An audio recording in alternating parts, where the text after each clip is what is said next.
चलिए, आप सभी का एक बार फिर से स्वागत है साध्य पीएससी अकेडमी में। और सभी स्टूडेंट जो भी जुड़ेंगे, आप सभी का स्वागत रहेगा। और सभी से रिक्वेस्ट रहेगा कि जो भी जुड़ जाएंगे, एक बार सबसे पहले ऑडियो वीडियो को बता देंगे सभी चीज़ सही से पहुंच रही कि नहीं पहुंच रही है। फिर क्लास को स्टार्ट कर चुके हैं, आगे हम बढ़ाएंगे।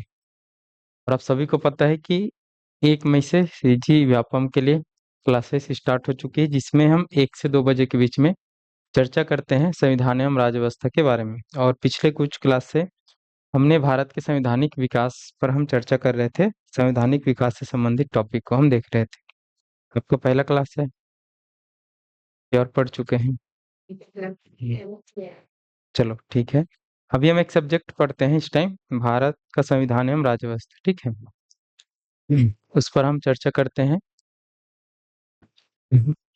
आपका पहला क्लास है ना, तो आप 2 क्लास को देख लेंगे ना। ठीक है। इससे पहले दो, हाँ, यूट्यूब में मिल जाएंगे। ठीक है। तो इससे पहले 2 क्लासेस हो चुके हैं, क्योंकि आज थोड़ा सा आपको समझ नहीं आ सकता है क्योंकि आपने थोड़ा सा स्किप कर दिया। और हर दिन क्लास में आएंगे। ठीक है। और जिस दिन नहीं आ पाते हैं किसी कारणवश, अगर आप ऑफलाइन स्टूडेंट तो ऑफलाइन आइएगा। ठीक है। और नहीं आ पाते तो ऑनलाइन इसको करिएगा। ठीक है। क्योंकि आप नए बच्चे हो तो नए बच्चे को ज़्यादा थोड़ा सा अगर कुछ छूटता है तो समझ नहीं आता है। ठीक। चलो। चलिए, दीक्षा साहू, संगीता बर्मन, गुड आफ्टरनून। बता देंगे सभी चीज़ स्पष्ट है कि नहीं है। चलो। तो पिछले क्लास में अगर हम देखें तो हम भारत के संवैधानिक विकास देख रहे थे कि भारत में संविधान का विकास कैसे हुआ, जिसमें हमने पिछले क्लास में 1600 का राजलेख के बारे में चर्चा कर चुके हैं। फिर उसके बाद हमने 1773 के रेगुलेटिंग एक्ट के बारे में चर्चा कर चुके हैं। पहली बार ब्रिटिश संसद के द्वारा भारत में जो कंपनी आई थी, ब्रिटिश ईस्ट इंडिया कंपनी जो व्यापार करती थी, उनको रेगुलेट किया गया। फिर 1784 का पिट्स इंडिया एक्ट हमने देख लिया। ठीक है। चलो, थोड़ा सा हम बैकग्राउंड में जाते हैं। 1784 का पिट्स इंडिया एक्ट के बारे में हम पढ़ते हैं। ठीक है। फिर आगे हम बढ़ेंगे। देखो, 1784 के पिट्स इंडिया एक्ट से मैंने आपको बताया था कि इस पिट्स इंडिया एक्ट के द्वारा यहाँ पर एक नई संस्था का निर्माण किया जाएगा, एक नई बॉडी का निर्माण किया जाएगा, जिसमें मैंने बताया कि यहाँ पर इसमें जो बोर्ड ऑफ कंट्रोल, जिसको हम नियंत्रक मंडल बोलेंगे, जिसको हम क्या बोलेंगे, नियंत्रक मंडल बोलेंगे। ठीक है। इनकी स्थापना किया गया और इसमें 6 सदस्य बनाया गया।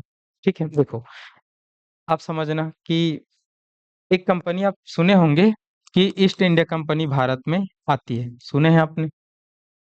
ठीक है। अभी कब आती, कैसे आती, इनको आप मत जानो। ठीक है। वो आती ही जैसे भी है। ठीक है। तो ये कंपनी आती है भारत में, व्यापार करने के लिए आती है। ये कंपनी भारत में व्यापार करने के लिए आती है। ठीक है। और भारत में व्यापार करते करते ये कंपनी आगे चलकर भारत के राजनीतिक मामलों में हस्तक्षेप करने लग जाती है। मतलब भारत की राजनीति में हस्तक्षेप करने लग जाती है और यहाँ के कुछ राज्यों को जीत लेती है, क्योंकि भारत में उस समय राजा महाराजा रहते थे अलग अलग राज्य में। तो ये भारत में व्यापार करते करते ये यहाँ पर अब ये भारत की राजनीति में भी प्रवेश कर लेती है। भारत की किस में प्रवेश कर लेती है, राजनीति में प्रवेश कर लेती है। तो अब ये भारत में 2 कार्य कर रहे हैं, एक तो ये व्यापार कर रहे हैं, एक तो क्या कर रहे हैं, व्यापार कर रहे हैं। और दूसरा ये राजनीति कर रहे हैं, कौन सी, ये ईस्ट इंडिया कंपनी। तो जब ये भारत में व्यापार कर रहे हैं और भारत में राजनीति कर रहे हैं, ठीक है, राजनीति मतलब शासन को संभाल रहे कुछ कुछ राज्यों में। तो फिर यहाँ पर हमने देखा कि शुरुआत में जब से ये कंपनी बनी, कंपनी कब से बनी है, 1600 से बनी है। कब से बनी कंपनी, 1600 से बनी है। और 1600 में आकर धीरे धीरे करके इन्होंने भारत में व्यापार को जमाना और तब तक ये व्यापार करते रहे। और कंपनी को भारत में शासन करने का मौका 1757 के प्लासी के युद्ध के बाद से मिला, जब उन्होंने बंगाल राज्य को जीत लिया। बंगाल राज्य जानते हैं भारत में है कि नहीं है। तो उस समय बंगाल राज्य बहुत बड़ा होकर, जैसे आज बांग्लादेश है, एक अलग देश है ना, तो उस समय भी बंगाल के हिस्से थे। आज के उड़ीसा बिहार भी बंगाल के हिस्से थे। तो 1757 में इन्होंने प्लासी के युद्ध से किन को जीता, बंगाल को जीता। ठीक है। फिर आगे चलकर इन्होंने बंगाल के बाद बक्सर के युद्ध से मुगल बादशाह को भी हराया था। ठीक है। और अवध के नवाब शुजाउद्दौला को भी हराया था। तो इनडायरेक्ट तरीके से अवध भी इनको मिल गया था। फिर धीरे से इन्होंने मैसूर को भी हराया। तो ऐसे करके इन्होंने भारत की राजनीति में बहुत सारे क्षेत्रों को जीतना चालू कर दिया।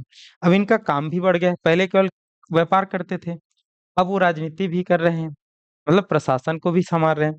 तो अब यहाँ पर तो शुरुआत से ईस्ट इंडिया कंपनी में यहाँ पर 24 मेंबर वाला एक 24 सदस्य वाला एक संस्था हुआ करती थी, ठीक है, जिसको हम कोर्ट ऑफ डायरेक्टर बोलते थे, निदेशक मंडल, ठीक है, ये शुरुआत से थी। तो ये तो पूरी तरीके से संभालती थी, लेकिन हमने बताया कि धीरे धीरे करके इस कंपनी में पूरी तरीके से यहाँ पर लोगों ने अपने निजी व्यापार करना चालू कर दिया और कंपनी को घाटा होने लगा। तो कंपनी को जब घाटा होने लगा तो फिर ब्रिटिश संसद ने इस कंपनी पर नियंत्रण करना चालू किया 1773 से। और 1773 से नियंत्रण करना चालू किया तो हमने देखा कि 1773 का रेगुलेटिंग एक्ट क्या था। फिर यहाँ पर 1784 में इन्होंने राजनीतिक कार्य को अलग तरीके से संभालने के लिए एक नई संस्था का गठन किया, जिसको हम बोलते हैं कौन सा, बोर्ड ऑफ कंट्रोल, जिसको नियंत्रक मंडल बोलते हैं, जिसमें कितने सदस्य रहेंगे, 6 सदस्य यहाँ पर रहेंगे। और एक जो सदस्य रहेगा वो ब्रिटिश पार्लियामेंट का रहेगा। किनका रहेगा? ब्रिटिश पार्लियामेंट का रहेगा, मतलब ब्रिटिश संसद का रहेगा। ये हमने पढ़ा था कल की क्लास में, और इसी चीज को आपको याद करते हुए जाना है, ठीक है। चलो अब हम देखते हैं कि आज इन सब चीज को तो हम पढ़ चुके हैं 1784 तक।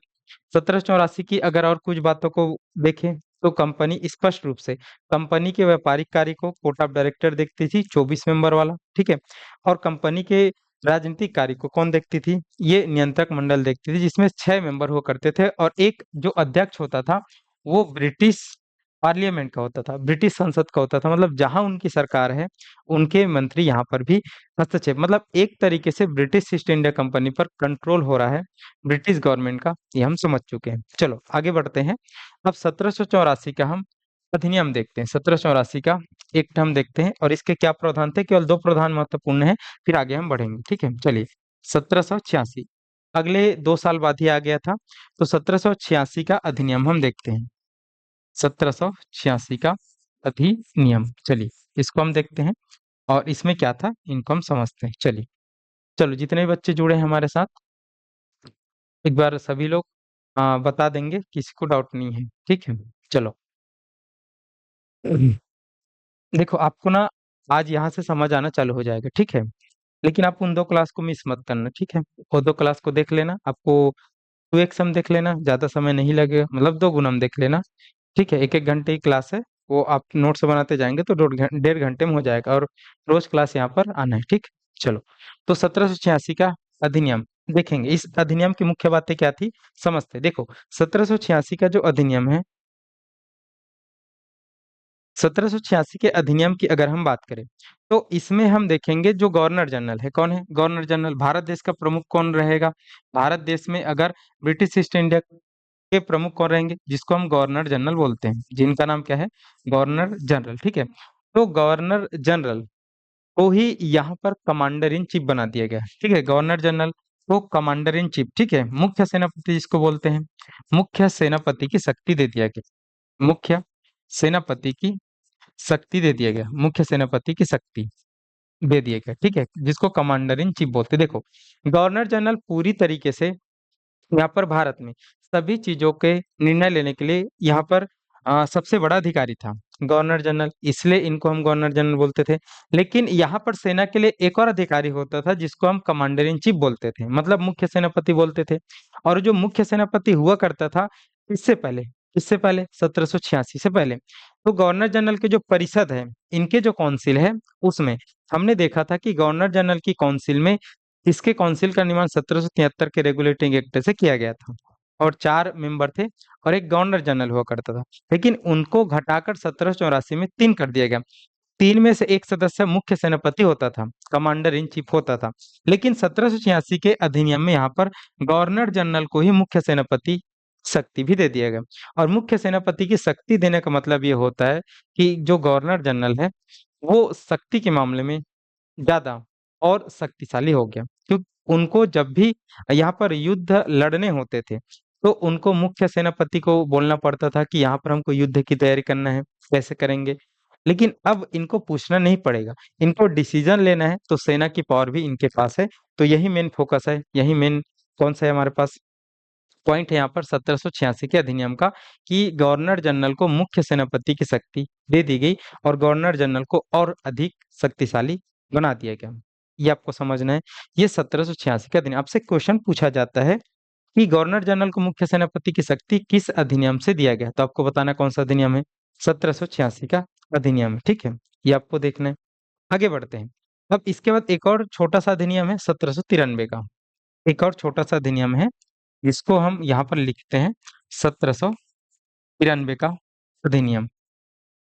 1793 का अधिनियम या फिर एक्ट, ठीक है। चलो, तो 1793 के अधिनियम में कौन कौन सी बातें यहाँ पर किया गया था, इसको हम देखते हैं।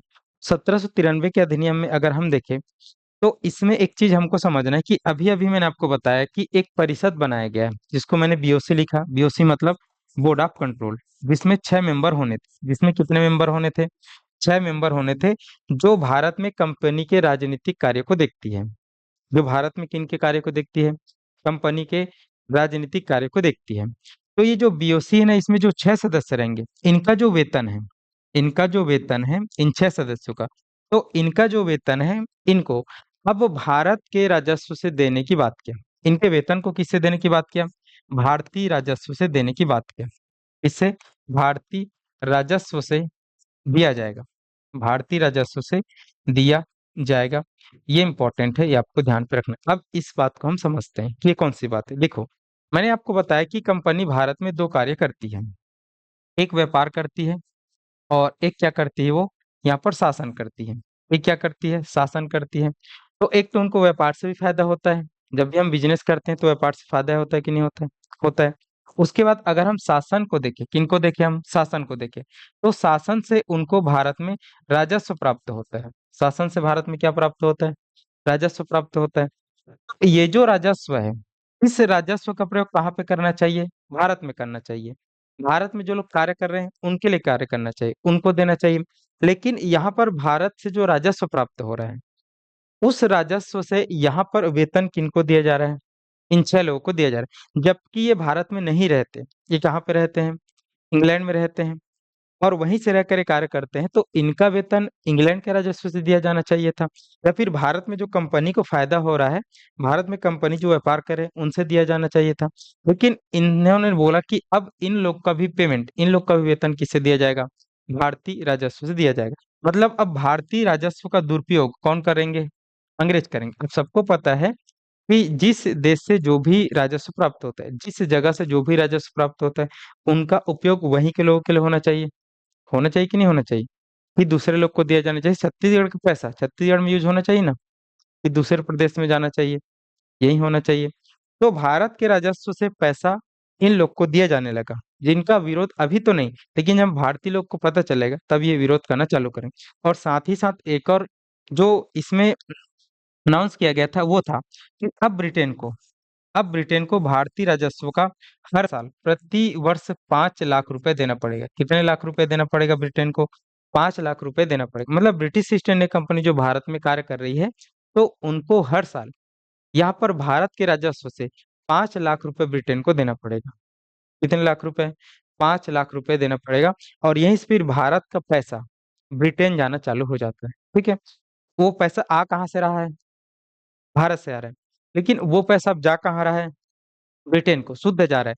तो इसी को भारत में बोला जाएगा कि भारतीय धन का बहिर्गमन हो रहा है। और आगे चलकर जो दादा भाई नौरोजी है ना, वो किताब भी लिखेंगे कि कैसे भारतीय धन का बहिर्गमन हो रहा है, हमारे पैसे को कैसे बाहर भेजा जा रहा है। इसको हमको देखना है। तो दो चीजें इंपॉर्टेंट है इस 1793 के, किसको लेकर?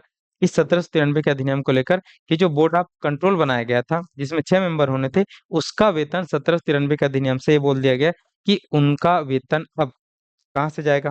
भारतीय राजस्व से जाएगा। ये गलत बात थी हम सब भारतीयों के लिए। और एक और कि ब्रिटेन को हर साल भारतीय राजस्व से 5 लाख रुपए दिया जाएगा। कितने लाख रुपए? 5 लाख रुपए ब्रिटिश सरकार को दिया जाएगा। जबकि काम वो कुछ नहीं कर रहे भारत में, वो भारत के लिए कुछ भी नहीं कर रहे, लेकिन 5 लाख रुपए बहुत ज्यादा है उस समय की। ये कब की बात है? 1793 की बात है। और आज हम कहाँ पे हैं? 2026 में है ना। तो 2026 में भी 5 लाख बहुत है कि नहीं है? आज उनकी वैल्यू बहुत है ना। तो आप इमेजिन करिए कि 1793 में 5 लाख की वैल्यू कितना रहा होगा। ठीक है। लगभग ये 5,000 करोड़ के आसपास रहा होगा। कितने करोड़? 5,000 करोड़ के आसपास, क्योंकि उस समय एक पैसा, दो पैसा, या फिर पैसे से भी कम एक आना दो आना चलते थे कि नहीं चलते थे? तो ये 5 लाख रुपए है। इतना पैसा भारत से बाहर कहाँ पे जा रहा है? ब्रिटेन में। तो विरोध तो आगे चलकर होना तय है, ये आपको समझना है। देखो, तो यहीं से भारतीय राजस्व का बहिर्गमन होना स्टार्ट होता है ब्रिटिश ईस्ट इंडिया कंपनी के थ्रू, कहाँ पर, ब्रिटेन में। ठीक है, चलो इतनी बातें हैं। अब आज का हमारा जो टॉपिक है, जो मुख्य टॉपिक, देखो इतने तीन बातें आपको याद कर लेना है। एक 1786 से कि गवर्नर जनरल को मुख्य सेनापति बनाया गया, और 1793 के अधिनियम से भारतीय राजस्व से वेतन किनको जाएगा, बोर्ड ऑफ कंट्रोल के लोगों को, और ब्रिटेन को हर साल वार्षिक कितना जाएगा, यहाँ पर 5 लाख रुपए जाएगा। ठीक, ये आपको समझना है। आगे बढ़ते हैं। आगे जब हम बढ़ते हैं तो आज हम देखते हैं एक अधिनियम, एक चार्टर अधिनियम 1813 का चार्टर एक्ट देखते हैं। ठीक है, चलिए देखते हैं 1813 का चार्टर एक्ट। अब हम समझते हैं 1813 के चार्टर एक्ट से बहुत सारे क्वेश्चन आते हैं। क्या क्या क्वेश्चन आते हैं, अभी मैं आपको बताता हूँ। तक जितने भी बच्चे हमारे साथ जुड़े हैं ऑनलाइन के माध्यम से, एक बार जल्दी से बता देंगे। क्या यहाँ तक आप सभी लोग क्लियर क्लियर है, कुछ डाउट है तो एक बार जल्दी से बताएंगे। हम्म, चलो, जितने भी ऑनलाइन में जुड़े हुए हैं, क्या आपको यहाँ तक सभी बातें स्पष्ट है, क्लियर, आपको कुछ समझ आ रहा है कि नहीं आ रहा है? आप कंटिन्यू जुड़ेंगे ना तो आपको समझ आना चालू हो जाएगा। ठीक है, क्योंकि ये सब जो सब्जेक्ट एक तो पहली बार पढ़ रहे हैं, और अलग अलग, आप कौन से बैकग्राउंड वाले हैं, बायो वाली, तो ये सब तो आप पढ़े नहीं होंगे पहले कभी, 10वीं तक के बाद छोड़ दिए हैं। लेकिन इनका बहुत वेटेज है। किनकी तैयारी के लिए आए हैं आप? व्यापम, हाँ, तो व्यापम में इन सब से क्वेश्चन आते बहुत ज्यादा। ठीक है, तो एक बार ना आप व्यापम का सिलेबस देख लेना, और तब आपको समझ आए कि हम कौन सा सब्जेक्ट पढ़ रहे हैं। ठीक,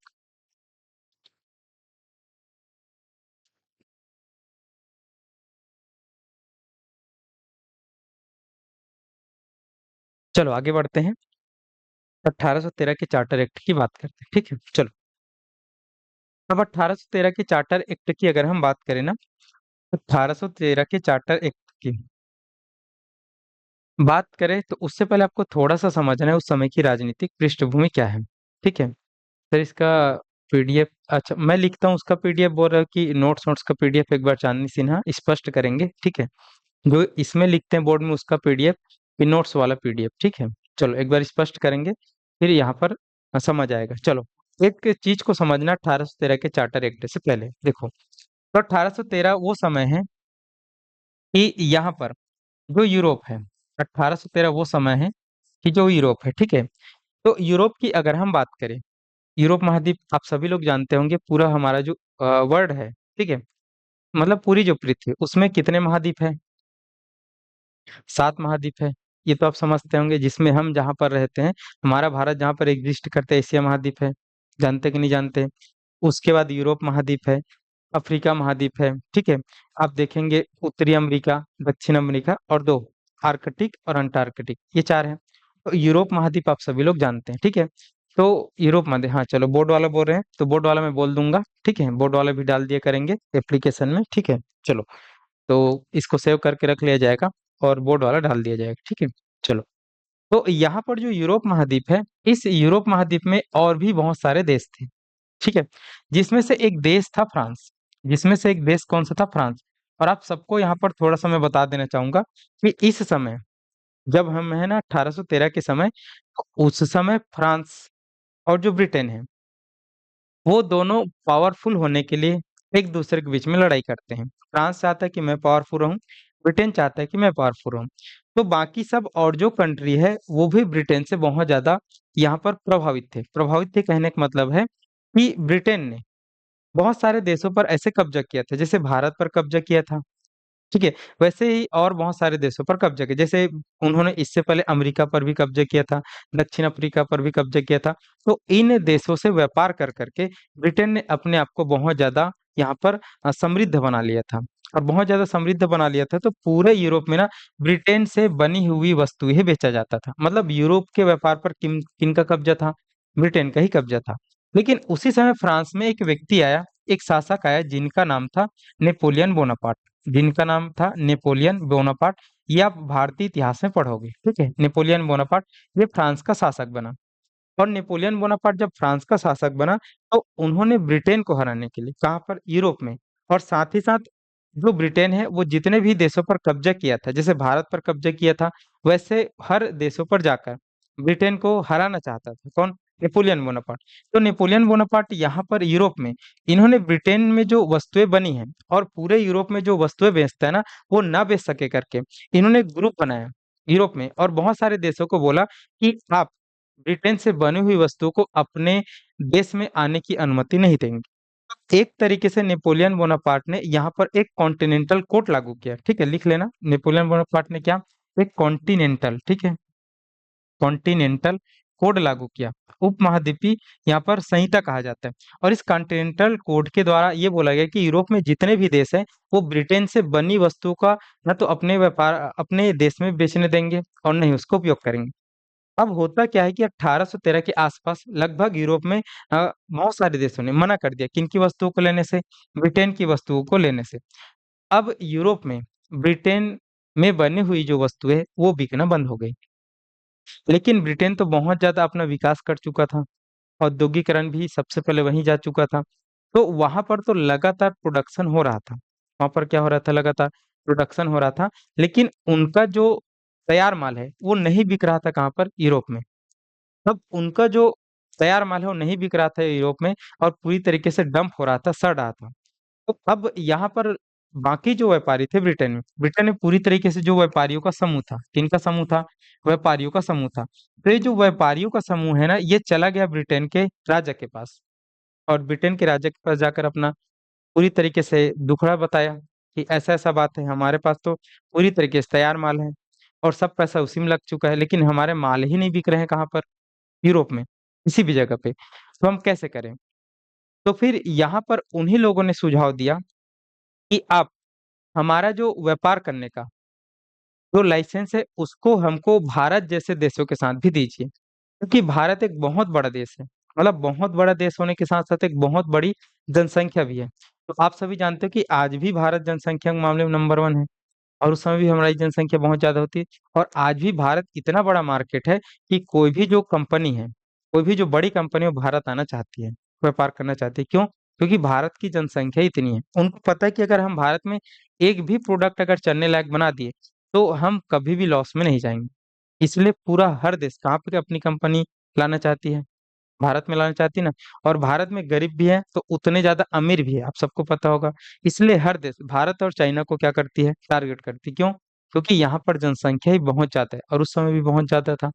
तो यहाँ पर भारत एक बहुत बड़ा मार्केट है। और भारत में व्यापार केवल कौन करती है, भारत में केवल व्यापार करती है ईस्ट इंडिया कंपनी। और ये भी कहाँ की है, ब्रिटेन की है। लेकिन इस ईस्ट इंडिया कंपनी को भारत में व्यापार करने का एकाधिकार प्राप्त था। इस ईस्ट इंडिया कंपनी को भारत में व्यापार करने का एकाधिकार प्राप्त था, मोनोपोली प्राप्त था। और ये कब से प्राप्त था, ये तो 1600 के राजलेख से प्राप्त था, जो लगातार बढ़ रहा था, जो लगातार बढ़ते बढ़ते कहाँ तक पहुंच गया था, 1813 तक पहुंच गया था।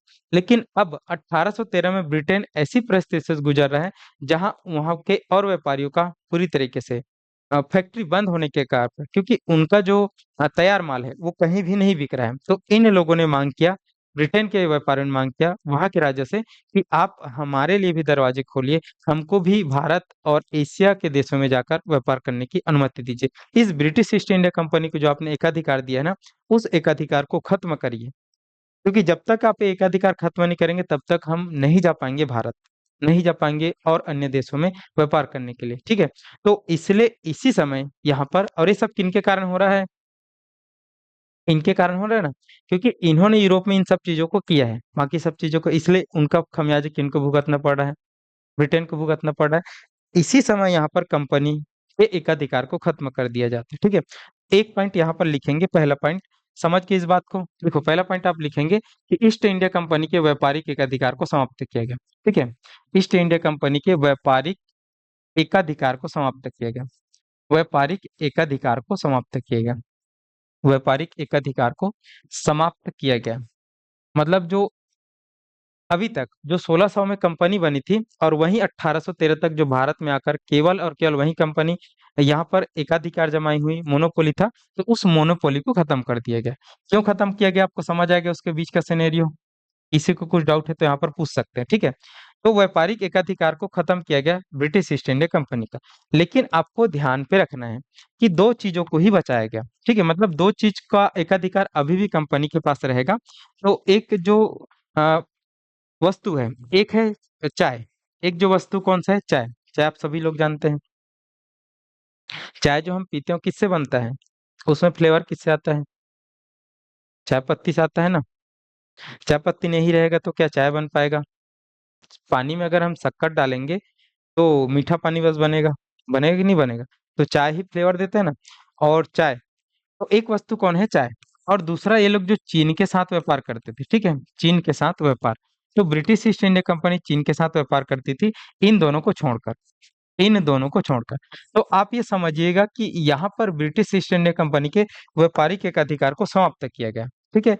लेकिन वो ध्यान देना है एकदम से, दो चीजों बस को छोड़ा गया। एक, चाय का व्यापार अभी भी भारत के साथ केवल और केवल ईस्ट इंडिया ही कंपनी करेगी, और चीन के साथ व्यापार भी केवल और केवल कौन करेगी, ईस्ट इंडिया कंपनी करेगी। बाकी सभी चीजों पर अब ब्रिटेन के और अन्य व्यापारी आकर काम कर सकते हैं। तो आंशिक रूप से, पूरी तरीके से तो नहीं, आंशिक रूप से ब्रिटिश ईस्ट इंडिया कंपनी का व्यापारिक एक अधिकार समाप्त, केवल और केवल दो ही चीजें बची हैं जो ब्रिटिश ईस्ट इंडिया कंपनी का व्यापारिक एक अधिकार है। वो कौन कौन सा है, चाय, और एक कौन सा है, चीन के साथ व्यापार, ठीक है। तो दोनों बस को छोड़ा गया, बाकी जितने भी चीज है उसमें व्यापारिक एक अधिकार किनके समाप्त कर दिए गए, ब्रिटिश ईस्ट इंडिया कंपनी के समाप्त किए। कौन से चार्टर एक्ट के द्वारा, ये 1813 के चार्टर एक्ट के द्वारा। ये आप सबको याद होनी चाहिए, ये बहुत बार पूछा गया है, समझना, ठीक है, कि कंपनी के व्यापारिक एक अधिकार को कब समाप्त कर दिया गया। तो आपको लगाना है कब, 1813 का चार्टर एक्ट। अगर आपसे पूछे कि कंपनी का व्यापारिक एक अधिकार पूर्णतः कब समाप्त किया गया, तो इसके बाद किया गया, क्योंकि दो ठो बचा था, कौन, चीन के साथ और चाय के साथ, ठीक है, ये हमको देखना। उसके बाद समझना एक और बहुत महत्वपूर्ण पॉइंट है जो इस 1813 के चार्टर एक्ट में था, ईसाई मिशनरियों को भारत में धर्म प्रचार की स्वतंत्रता। ईसाई मिशनरियों को भारत में, ईसाई मिशनरियों को भारत में धर्म प्रचार की स्वतंत्रता, धर्म प्रचार की स्वतंत्रता दिया गया, ठीक है। देखो, ईसाई मिशनरीज को भारत में धर्म प्रचार की स्वतंत्रता। तो देखो कि जो अंग्रेज हैं, वो अंग्रेजों का धर्म कौन सा है, ईसाई धर्म को मानने वाले हैं। जबकि भारत में अधिकतर जनसंख्या उस समय तक हिंदू है और मुस्लिम है, और जैन भी रहते हैं, बौद्ध भी रहते हैं, सिख भी रहते हैं, ठीक है। लेकिन सबसे ज्यादा जनसंख्या हिंदू की है, ठीक है, और मुस्लिम है, और ईसाई तो रहते ही नहीं। ईसाई तो खुद ये लोग हैं, कौन, यूरोप से आए हुए लोग हैं। तो यहाँ पर ईसाई मिशनरियों को भारत में धर्म प्रचार की स्वतंत्रता दिया गया, धर्म प्रचार की छूट दिया गया, कि आप जा सकते हो भारत में, और भारत में जाकर धर्म का प्रचार कर सकते हो, चाहे जैसे भी हो। तो फिर उस समय इन जो ईसाई मिशनरी आए, उन्होंने भारत में जितने भी गरीब तबके हैं, जिस भी धर्म के, उनको टारगेट किया, और उनको, अगर हम कहें कि बलपूर्वक और जबरदस्ती, उन्होंने ईसाई धर्म में डेवलप किया, ईसाई धर्म में क्या किया, कन्वर्ट किया। और आज भी ये सब चीज होते रहते हैं, कि आप समय समय देखते होंगे। तो आपसे क्वेश्चन जब पूछा जाएगा कि कब भारत में ईसाई मिशनरियों को धर्म प्रचार करने की छूट दिया गया, तो आपको याद करना है कौन सा अधिनियम है, कौन सा एक्ट है, 1813 का चार्टर एक्ट। इसके पीछे एक और रीजन है, देखो, भले ही भारत में व्यापार खोल दिया गया, भारत में और कंपनियां आकर बेच सकते अपने सामान, लेकिन बेचेगी क्या, कि अभी भारत में अगर हम देखें, तो भारत के जो लोग हैं वो पूरी तरीके से हिंदू वाले लोग हैं, मुस्लिम वाले लोग हैं। तो हिंदुओं का रहन सहन अलग है, मुस्लिमों का रहन सहन अलग है। हम उस समय तक धोती पजामा ये सब पहनते थे, क्या हम सूट बूट पहनते थे, उस समय तक नहीं पहनेंगे ना। जैसे जो ये लोग हैं यूरोपीय लोग, वो शुरुआत से ही सूट, जूते, मोजे और बेल्ट, टाई ये सब लगाना चालू करते। बट हम क्या क्या पहनते थे, धोती पहनते थे, बंगाली पहनते थे। हमारा कल्चर अलग, उनका कल्चर अलग। उनके सामानों को क्या हम लेंगे, वो अगर भारत में आकर कोट भी बेचेंगे, वो भारत में आकर बेल्ट भी बेचेंगे, भारत में आकर वो चमड़े के जूते बेचेंगे, तो क्या हम पहनेंगे उसको, नहीं पहनेंगे ना भाई, क्योंकि वो हमारा कल्चर ही नहीं है, ठीक है। तो यहाँ पर कल्चर कैसे डेवलप होगा, जब वो किनका प्रचार करेंगे, धर्म का। जब हम ईसाई मानने लगेंगे, तो उनके धर्म के अकॉर्डिंग अब हम सूट पहनना चालू करेंगे, ठीक है। उनके धर्म के अकॉर्डिंग अब लड़कियां गाउन पहनना चालू करेगी, करे कि नहीं करेगी। क्या वो लोग साड़ी पहनते होंगे उस समय, और साड़ी हम शुरू से पहनते हैं। तो क्या एक बाजार खोलने बस से बनेगा, नहीं बनेगा ना भी। उसके अकॉर्डिंग उनकी चीजों का हम उपभोक्ता तो बने, तभी क्या होगा, ये चीजें होगा। जैसे अगर मैं आपको बोलूं कि हमको भारत में जो महिलाएं साड़ी पहनती हैं, उस साड़ी को अगर अभी हम जाकर यूरोप में बेचे, अमेरिका में बेचे, तो क्या वो बिकेगा? नहीं बिकेगा ना भाई, क्योंकि उधर के लोग वेस्टर्न ड्रेस पहनते, अपने टाइप के ड्रेस पहनते। तो उसको बेचने के लिए क्या करना पड़ेगा? या तो हम जैसे पहनते हैं वैसे उनको सिखाना पड़ेगा। ये होता है कि नहीं होता है? जैसे आज भी अगर हमारे भारत में देखें, तो हमारी जो माता है वो क्या साड़ी को छोड़ के दूसरी चीज पहनती है? नहीं पहनती ना भाई। तो ये कल्चर का प्रभाव, तो उस कल्चर को चेंज भी तो करना है। इसलिए भारत में अधिक से अधिक क्या किया जाए? धर्म प्रचार किया जाए, और लोगों को क्या बनाया जाए? ये बनाया जाए जैसे वो हैं। तभी तो चीजें बिकेंगे ना भाई, ठीक है। ये आपको ध्यान पे रखना है। तो ईसाई मिशनरियों को भारत में धर्म प्रचार करने की स्वतंत्रता इसी एक्ट से दिया गया। बहुत इंपॉर्टेंट फैक्ट है, कई बार पूछा गया, जब आप पीवाई की लगाएगा तो आपको समझ आएगा, ठीक है। उसके बाद एक और चीज इंपॉर्टेंट है शिक्षा को लेकर। एक और चीज क्या है इंपॉर्टेंट? शिक्षा को लेकर। जब शिक्षा को लेकर है, तो भारत में पहली बार शिक्षा के लिए यहाँ पर बजट लाया गया। भारत में पहली बार क्या? शिक्षा का बजट लाया गया। भारत में यहाँ पर शिक्षा का बजट तैयार किया गया, और 1 लाख रुपए। कितने लाख रुपए बजट लाए अंग्रेजों के द्वारा? 1 लाख रुपए। तो भारत में पहली बार शिक्षा पर खर्च किया जाएगा। इनके द्वारा, अंग्रेजों के द्वारा। और कितने लाख रुपए का बजट लाया गया? 1 लाख रुपए का बजट। हाँ, 1 लाख रुपए अभी कम लग रहे होंगे आपको, लेकिन ध्यान रखना एक समय कब का है? 1813 का है। तो उस समय भी 1 लाख बहुत है, ये आपको समझना है। तो पहली बार भारत में शिक्षा के लिए अंग्रेजों के द्वारा प्रयास किया गया, और बजट लाया गया, शिक्षा बजट 1 लाख रुपए, ध्यान आपको रखना है।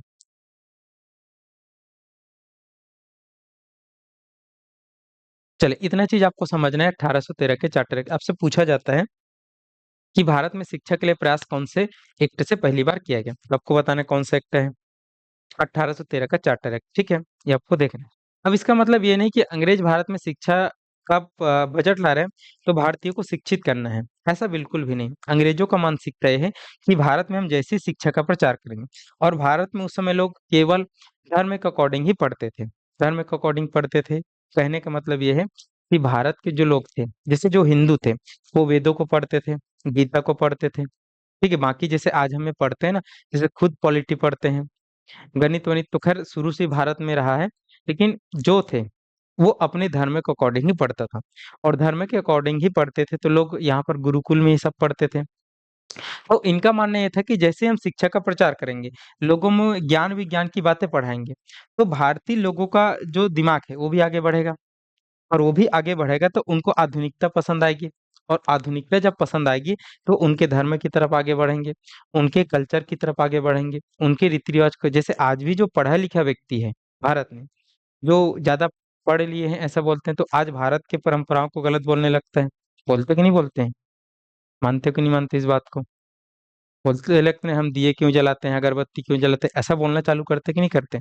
तो ये सब क्या है? इन्हीं सब का प्रभाव है। तो इसलिए भी भारत में शिक्षा के लिए पहली बार क्या किया गया? प्रयास किया गया। आपको अच्छा लग सकता है, हाँ, आगे चलकर हमने इसको सही से किया, और आज भारत शिक्षा में क्या है, आगे बढ़ेगा, ये हमको समझ आता है, ठीक है। चलो, तो इतनी बातें आपको समझना है किससे?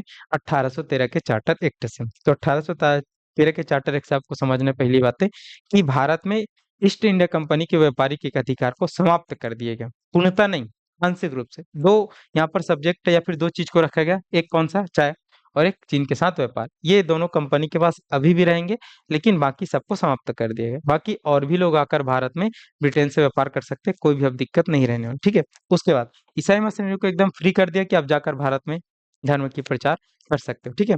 और तीसरा, शिक्षा का बजट लाया गया भारत में भारतीयों पर शिक्षा पर खर्च करने के लिए 1 लाख रुपए। चलो, तो 1813 के चार्टर एक्ट का इतना 3-4 पॉइंट आपको याद कर लेना है। बहुत भर भर के क्वेश्चन आते हैं यहाँ से, ठीक है। चलो, तो आप लोग बताएंगे जितने भी ऑनलाइन में जुड़े हैं, क्या आपको समझ आया 1813 का चार्टर एक्ट? किसी को कुछ डाउट, कुछ दिक्कत, कुछ क्वेश्चन है तो जल्दी से पूछ लेंगे। फिर इसके बाद हम देखते हैं इसके 20 साल बाद फिर से आएगा 1835 का चार्टर एक्ट। ठीक है, देखो अब हर 20 साल में आएगा ना, और हर 20 साल में कंपनी के कार्यकाल को हम बढ़ाते रहेंगे। जैसे 1793 में आया था, तो उसमें कंपनी के कार्यकाल को 20 साल में बढ़ा दिया, तो 20 साल बाद फिर एक चार्टर एक्ट है, इसमें कंपनी कार्यकाल को 20 साल तक बढ़ा दिया, तो 33 तक क्या हो जाएगा? बढ़ जाएगा। तो 1833 फिर से यहाँ पर चार्टर एक्ट आएगा ब्रिटिश ईस्ट इंडिया कंपनी के लिए, ये आपको ध्यान पे रखना है। चलिए, यहाँ तक जितने भी बच्चे जुड़े हैं ऑनलाइन में, क्लियर है कि नहीं है? एक बार बताएंगे। कुछ डाउट, कुछ क्वेश्चन जल्दी पूछ लेंगे। आपको कुछ समझ आ रहा है? ठीक, चलो।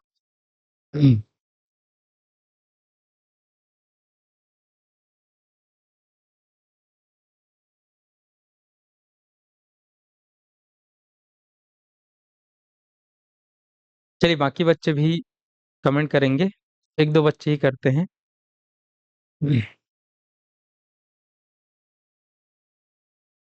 चलो किसी को डाउट होता है तो तुरंत पूछा करेंगे, ठीक है, और डाउट डाउट आने चाहिए जो भी बच्चे पढ़ते हैं।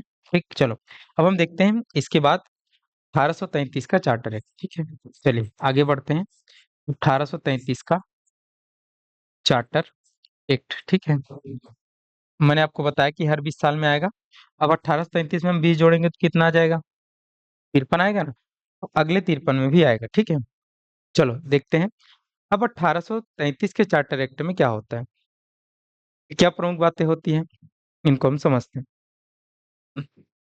चलिए, एमसीक्यू कराना बोल रहे हैं, हाँ एमसीक्यू कराया जाएगा जैसे जैसे टॉपिक होता जाएगा, उसके लिए आप लोग निश्चिंत रहिए।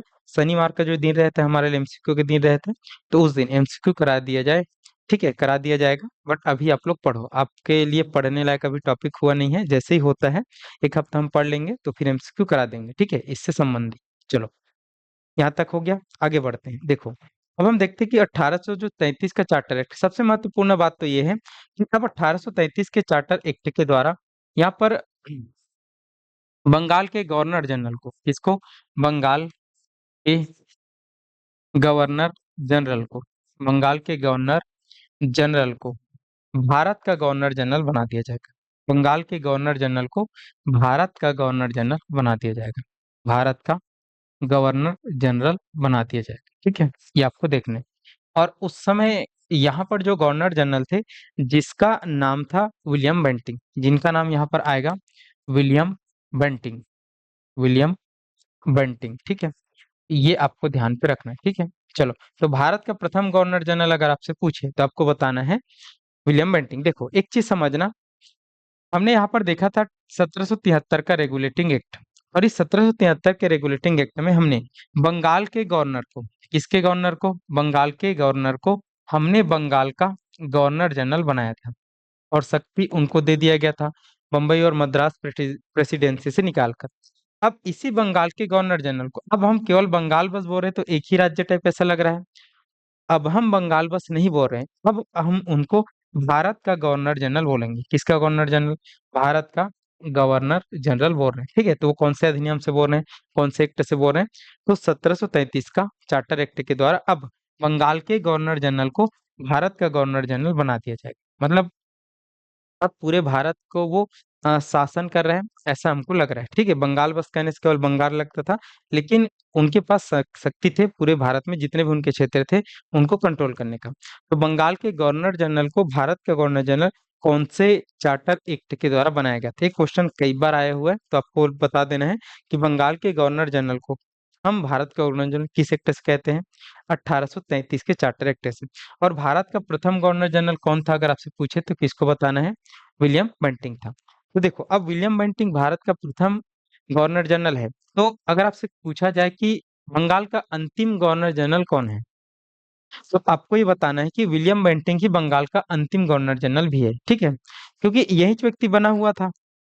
मतलब 1833 में विलियम बेंटिंग बंगाल का गवर्नर जनरल बना हुआ था। तो उसी समय जब चार्टर एक्ट आया जिसमें बंगाल के गवर्नर जनरल को भारत के गवर्नर जनरल बनेगा, ऐसी जब आदेश हुआ तो वही व्यक्ति तो बनेगा ना भाई। तो वही व्यक्ति भारत का पहला गवर्नर जनरल भी होगा, और वही व्यक्ति बंगाल का अंतिम गवर्नर जनरल भी होगा। ये बात आपको समझ आई कि नहीं आई? आ गया ना, ठीक है। जैसे अगर मैं बात करूं, जैसे मैं हूं, और जैसे मैं आज हूं, आज कौन सा डे है? आज अगर हम देखेंगे तो मंडे है। और कुछ वो आता है, अधिनियम आता है हमारे किसी के द्वारा कि अब आपको ये जिम्मेदारी दिया है। जैसे मैं अभी टीचर हूँ, अब मेरे को बोल दिया गया कि अब आपको हम असिस्टेंट टीचर ऐसा कुछ बनाते हैं करके, तो मैं रहूंगा वहीं पे, लेकिन मेरा पद क्या हो गया? मेरा पोस्ट अलग हो गया ना, बढ़ गया।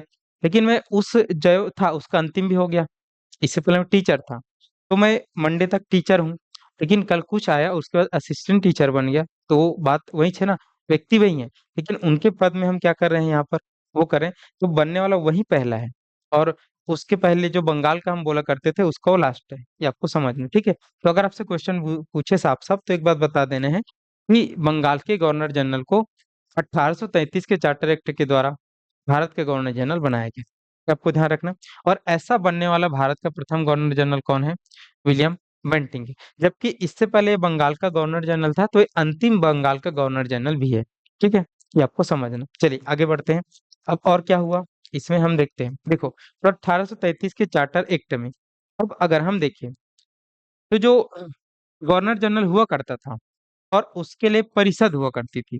तो जो गवर्नर जनरल का परिषद है या फिर जो गवर्नर जनरल की काउंसिल है, जिसमें मैंने आपको बताया कि अभी गवर्नर जनरल की जो काउंसिल है, तब तक 1833 के चार्टर एक्ट तक इसके गवर्नर जनरल में 3 सदस्य हुआ करते थे।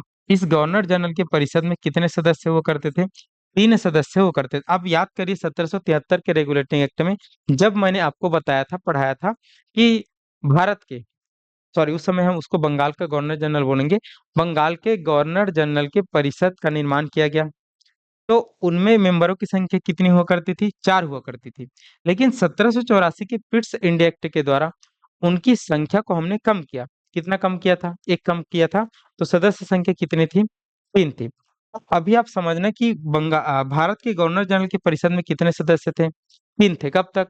1833 के पहले तक। तो यहाँ पर एक सदस्य को बढ़ा दिया गया, इसमें एक सदस्य की नियुक्ति और कर दिया गया। तो अब एक सदस्य हम बढ़ा रहे हैं, एक सदस्य क्या कर रहे हैं? बढ़ा रहे हैं।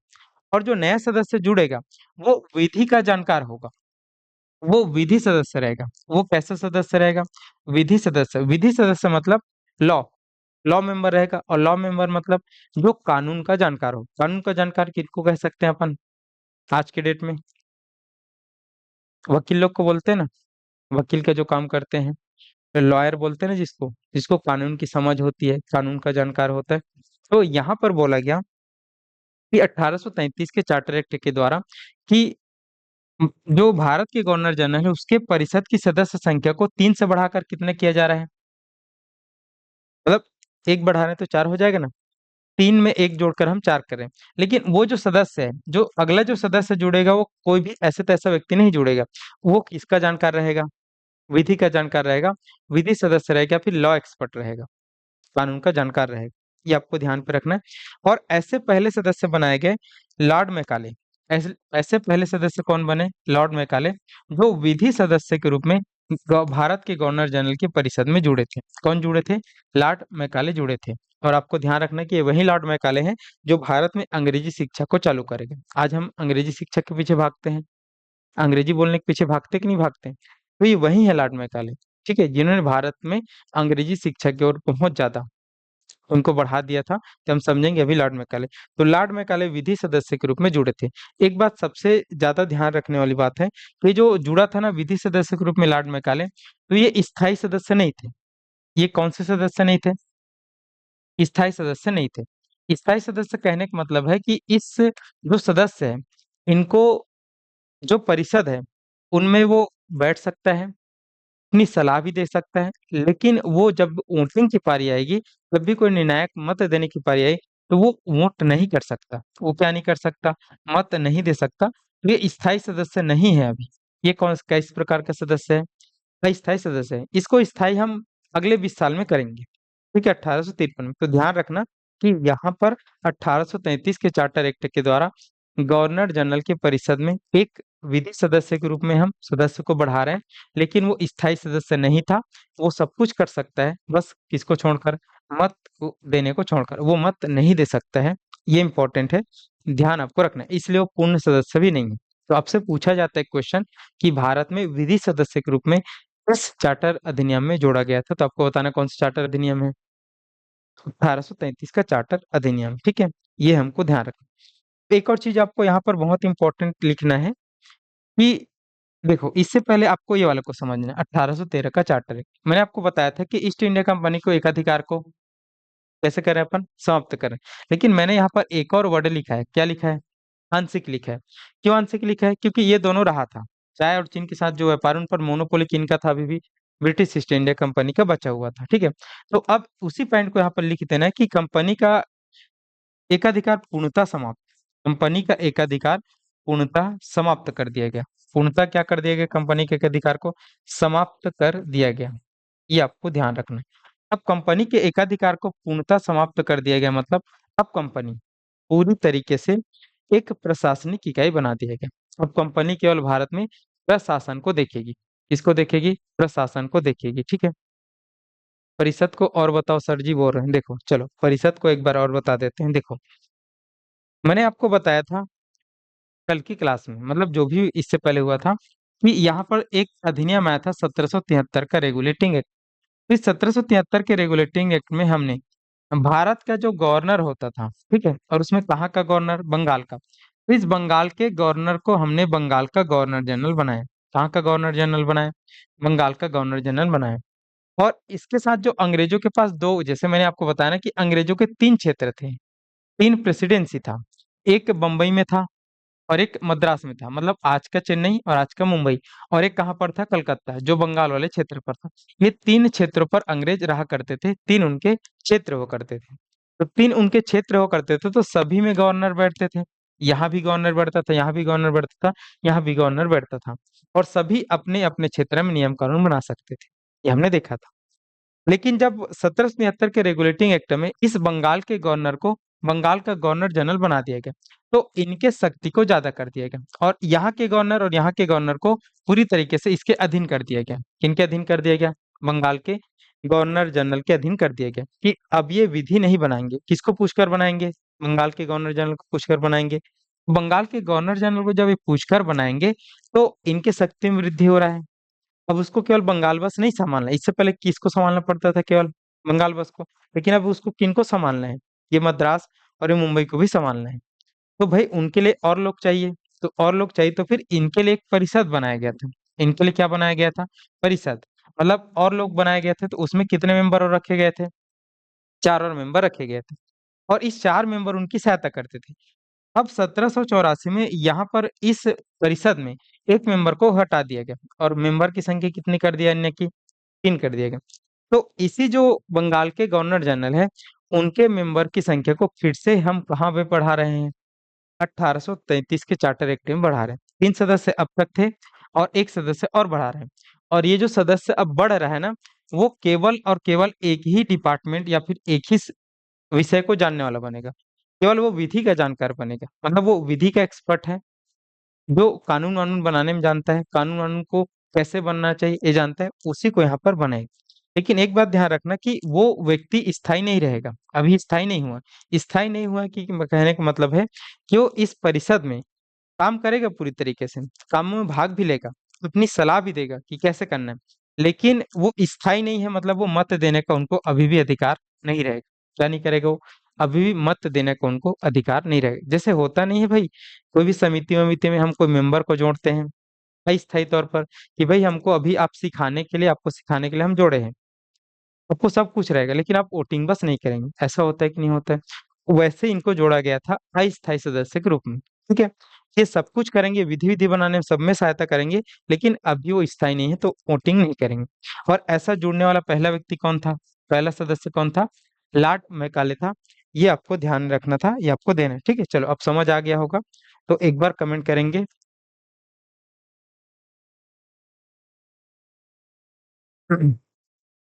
चलिए दीक्षित साहू जी ने पूछा था, तो एक बार कमेंट करेंगे, क्या आपको ये बातें समझ आई कि नहीं आई।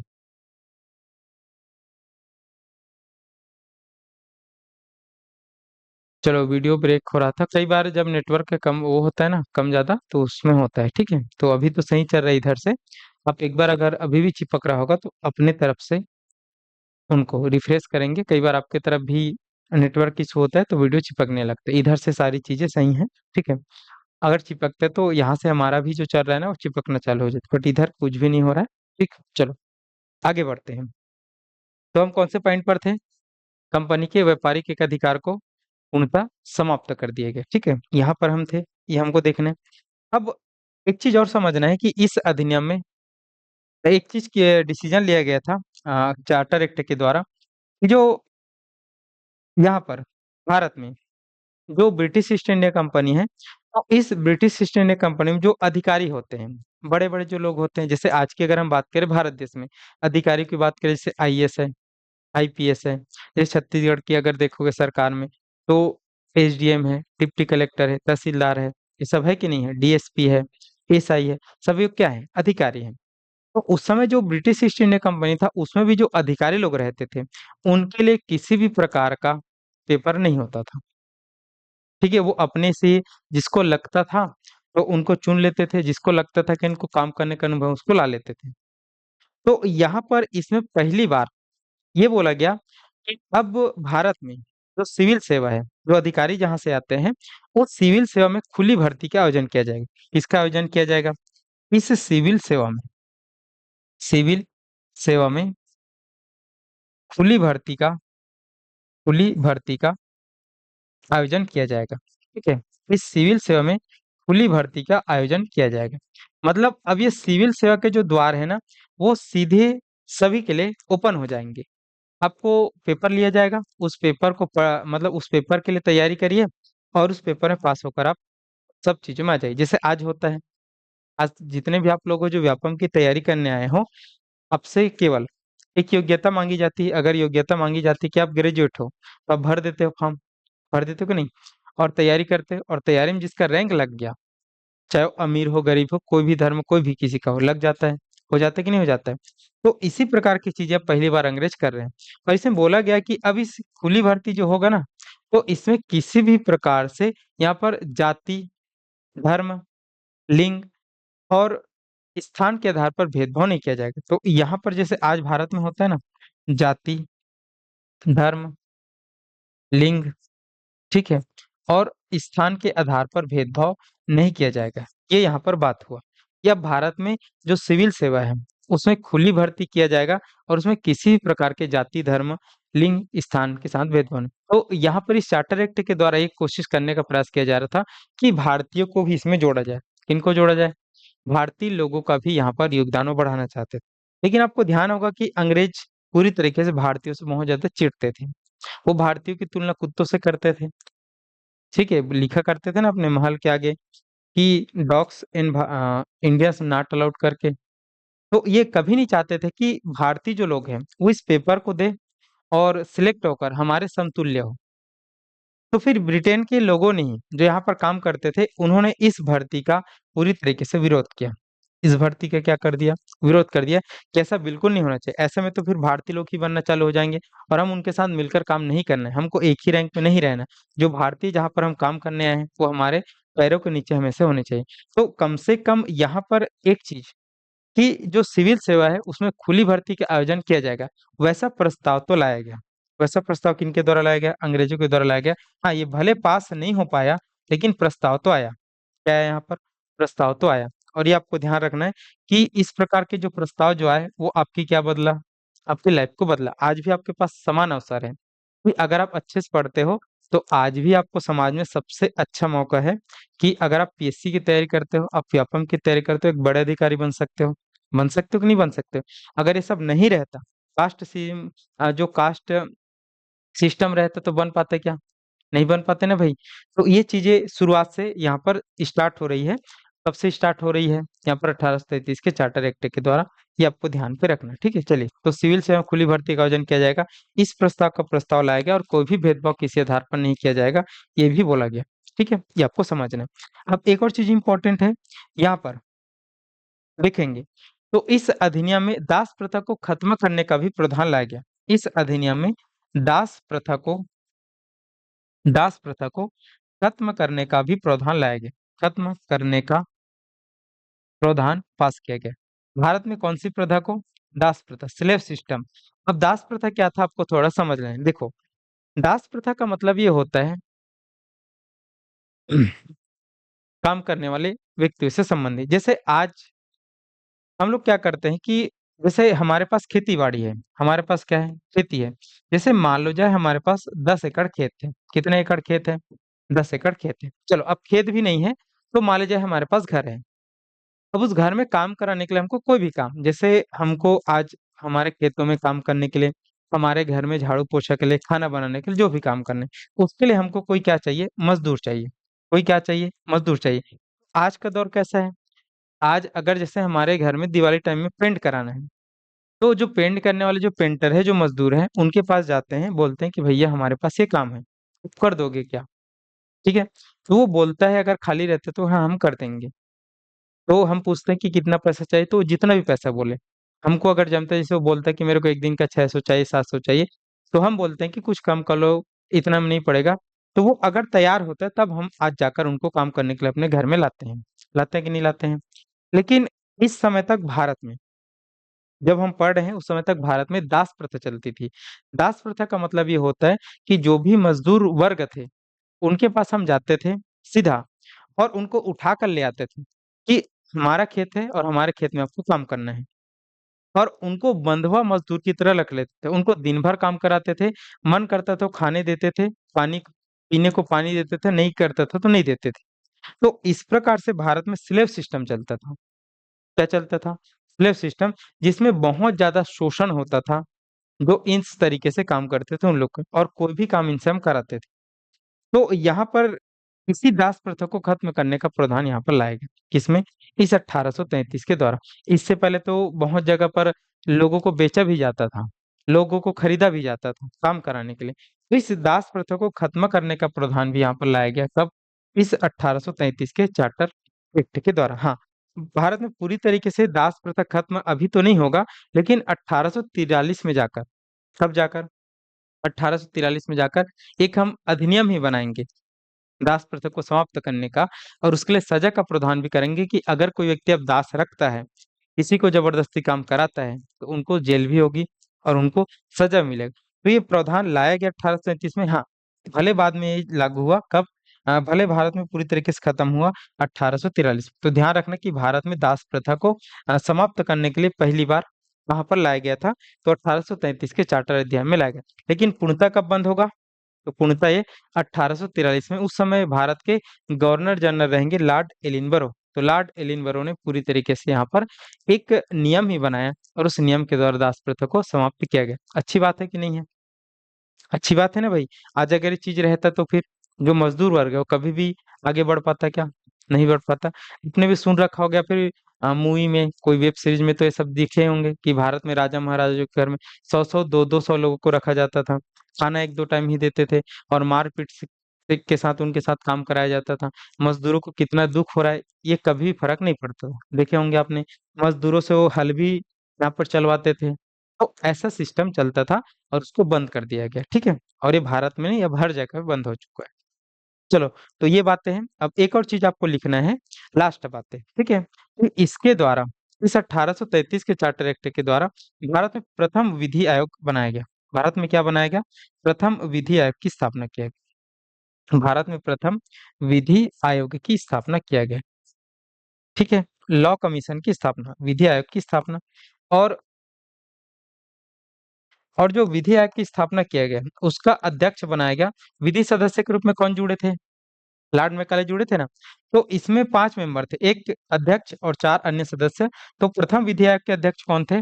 Lord Macaulay. और इनको पूरी तरह की जिम्मेदारी दिया गया कि भारत में हम किस तरीके से विधि बना सकते हैं, भारत के लोगों के लिए किस तरीके से कानून बना सकते हैं। तो उन सब चीजों पर आप पूरी तरीके से रिसर्च करिए, देखिए। तो भारत में विधि आयोग की स्थापना कब किया गया? 1834 में किया गया। इसी अधिनियम के द्वारा अध्यक्ष कौन बनाया गया? लॉर्ड मैकाले को बनाया गया, और इनके सहायता के लिए 4 और अन्य सदस्य दिए गए। तो आगे चलकर हम देखेंगे कि यहाँ पर इसी विधि आयोग के प्रयास से भारत में 1860 में जाकर इंडियन पिनल कोड आईपीसी लागू हो जाएगा। और आईपीसी को हमने अभी अभी खत्म किया है, जब भारत ने भारतीय न्याय संहिता बनाए थे। तो इतना अच्छा काम अंग्रेज इस समय करके गए थे कि भारत में विधि आयोग की स्थापना किया था और कानूनों को बनाए थे। और 1860 में उन्होंने आईपीसी बनाया था, जो अभी तक चलता था। ये आपको ध्यान पे रखना है। तो इतना जो 1833 में ये चार्टर एक्ट में महत्वपूर्ण चीजें हैं। ठीक है, देखो ध्यान रखना, कई बार पूछा गया है कि बंगाल के गवर्नर जनरल को भारत के गवर्नर जनरल किस एक्ट से बनाए जाते हैं? तो 1833 के चार्टर एक्ट से। कौन भारत का प्रथम गवर्नर जनरल बना? तो विलियम बेंटिंक बना। ये आपको ध्यान रखना है, ठीक है। विधि सदस्य के रूप में गवर्नर जनरल की काउंसिल में कब जोड़ा गया? तो आपको बताना है 1837 का चार्टर एक्ट है, ठीक है, जो स्थायी नहीं था पहले। ठीक है, इनको मत देने का अधिकार नहीं था। और पहला सदस्य के रूप में कौन जुड़े थे? पहला विधि सदस्य के रूप में लॉर्ड मैकाले जुड़े थे। ठीक है, अब उसके बाद कंपनी के व्यापारिक के अधिकार को पूर्णतः समाप्त कर दिया गया। ठीक है, और सिविल सेवा में खुली भर्ती करने का प्रावधान, जिसमें जाति धर्म लिंग के आधार पर भेदभाव नहीं किया जाएगा, ऐसा प्रस्ताव लाए। हाँ, ये भले ही क्या हो गया, अविरोध के कारण समाप्त हो गया। अंग्रेजों ने विरोध कर दिया कि हम ऐसा नहीं करेंगे करके, तो समाप्त हो, लेकिन प्रस्ताव तो लाया गया था, ये आपको ध्यान रखना। दास प्रथा को समाप्त करने का भी प्रावधान यहाँ पर लाया गया था। और वो आगे चलकर कब समाप्त हुआ? 1843 के अधिनियम से समाप्त हुआ। उस समय लॉर्ड एलिनबरो थे, ये आपको ध्यान में रखना। और एक विधि आयोग की स्थापना 1834 में किया गया, इसी एक्ट के द्वारा, जिसके अध्यक्ष कौन थे? लॉर्ड मैकाले थे। और 4 अन्य सदस्यों का भी नियुक्ति किया गया। तो इतना महत्वपूर्ण पॉइंट इसका आएगा, इतने महत्वपूर्ण तथ्य इस 1833 के चार्टर एक्ट के द्वारा किया जाएगा। ठीक है, चलो। तो आज की क्लास को हम यहीं पे एंड करते हैं, क्योंकि ज्यादा अगर हम पढ़ेंगे तो हौच पौच होता है। ठीक है, तो दो आज हमने पढ़ा, 1813 का चार्टर एक्ट और 1833 का चार्टर एक्ट। तो इन सबको आपको अच्छी तरीके से पढ़ना है, माइंड में बिठाना है, और याद करना है, और रिवाइज करते रहना। ठीक है, कल जब हम आएंगे तो शुरुआत में पूछेंगे सभी से, ठीक है, याद हुआ कि नहीं हुआ। फिर आगे हम बढ़ेंगे। कल हम 1853 का चार्टर एक्ट, जो अंतिम चार्टर एक्ट है, और फिर उसके बाद ब्रिटिश ईस्ट इंडिया कंपनी का समाप्त हो जाएगा शासन, और भारत सीधा सीधा ब्रिटेन के महारानी शासन हो जाए, शासन करना चालू करेंगे। तो भारत शासन अधिनियम और भारत परिषद अधिनियम, इन सब पर भी हम कल की क्लास से चर्चा करते हुए जाएंगे। ठीक, चलो। तो जितने बच्चे मेरे साथ जुड़े हैं ऑनलाइन में, ऑफलाइन में, एक बार किसी को कुछ डाउट है, कुछ दिक्कत है, कुछ भी समझ नहीं आ रहा होगा, तो क्वेश्चन कर सकते हैं, और बताया जाएगा उस क्वेश्चन का आंसर। और नहीं है तो फिर क्लास को हम एंड करेंगे। चलिए जल्दी से बताएंगे जितने भी बच्चे, आपका कुछ डाउट है? ठीक है, आप कंटिन्यू बने रहेंगे ना, तभी आपको समझ आएगा। देखो, अभी आप नए नए तैयारी कर रहे हो ना, तो आपको छोड़ने का मन करेगा, समझ नहीं आ रहा है कहाँ पे आगे हूँ करके। बट थोड़ा सा बिलीव रखना अपने ऊपर, और पढ़ना धीरे धीरे। अभी आपको हर सब्जेक्ट नया लगेगा, आपके साइंस को छोड़कर।